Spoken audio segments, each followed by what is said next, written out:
You just might have heard that plastics are bad for you, that you shouldn't microwave foods in Tupperware, for example, because there's nasty stuff in plastic that leaches out when you do. Now, that's not really true anymore for plastics labeled microwave safe, but it turns out you probably eat plastic all the time anyways. At least that's the conclusion of a preliminary study presented in October 2018. The findings have yet to undergo peer review, but if they're right, it would mean that plastics are already a part of your everyday meals. And that would make doctors very nervous, because we don't yet know the health effects of eating that much plastic. The problem with eating plastics is that they often contain chemicals that look a lot like hormones. When people ingest these hormone mimics, their bodies can get confused, and that can lead to health issues like reproductive problems, diabetes, liver damage, and disruptions to fetal development. So researchers from Austria were alarmed when they examined human poop samples from around the world and found actual bits of plastic in all of them. The fecal samples came from 8 of their friends, 6 in Europe, 1 in Siberia, and 1 in Japan, which I would love to hear the conversations that ended with, "Can you please overnight your poop to me?" For 1 week, the participants kept records of their food and beverage consumption and plastics they came in contact with. Then they each shipped their fecal samples to the researchers in glass jars. And all of the poops contained tiny plastic fibers called microplastics. Microplastics are any bits of plastic 5 millimeters in diameter or smaller. And they're classified as either primary, meaning they were that small to begin with, or secondary, meaning they came from larger hunks of plastic. A lot of the primary microplastics are nurdles, which is the cutest name I've ever heard for a pollutant. Nurdles are the raw pellets of plastics that are melted to make pretty much all of our plastic materials. And they're sometimes used as is to make facial scrubs and other exfoliating skin products, although the practice is now banned in the US, Canada, New Zealand, Taiwan, and some European countries. Nurdles escape into water systems like nobody's business, and they can also be the secondary sources of microplastics because they lack the UV protection of finished plastics, so they degrade easily. Secondary microplastics are the ones that flake off from cracks in the surface of larger plastic pieces, which form as the plastic degrades. Usually when you hear about microplastics, it's because they're water pollutants. Aquatic microplastics were first noticed in the early 1970s, and since then they've been found in nearly every water system, even the oceans surrounding Antarctica. And they're especially good at delivering toxins, because they can pick up other contaminants from the water. Their high surface to volume ratio, plus their tendency to be slightly hydrophobic or water repelling,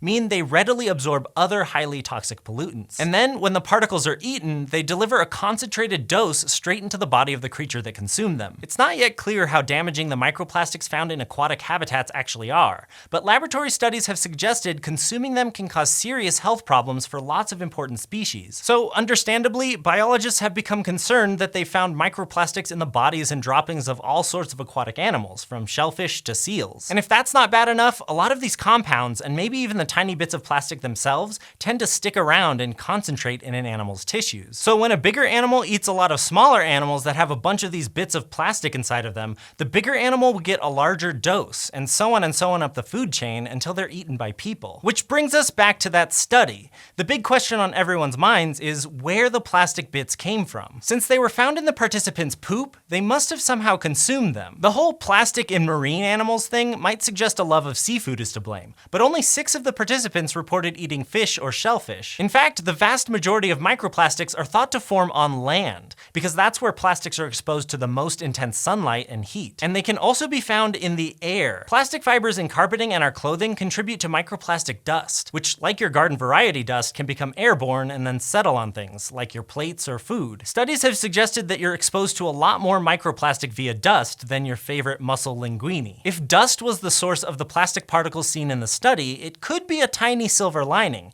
as air-based microplastics may not absorb other contaminants like aquatic ones do. But even the best case scenario here isn't good news. The presence of plastic in human poop suggests that even when we think plastics have broken down and disappeared, they're still around, just in microscopic form. Not only are they in our waters, they're apparently in or on the food we eat too. And the plastics in our world aren't going away anytime soon, which in many ways is a good thing. Plastics have allowed us to do great things in terms of medicine and technology. But if most or all of us are eating microplastics all the time, a lot more research is needed to understand where they come from, what chemicals they contain, and ultimately how they affect our health. Thanks for watching this episode of SciShow, and thanks especially to our patrons on Patreon. Around here, patrons are what make everything possible, as without their continued support, we wouldn't be able to make educational science videos like this one. So if you want to join our patron community, get some cool perks, or just learn more about how you can help support our team, you can head on over to patreon.com/scishow.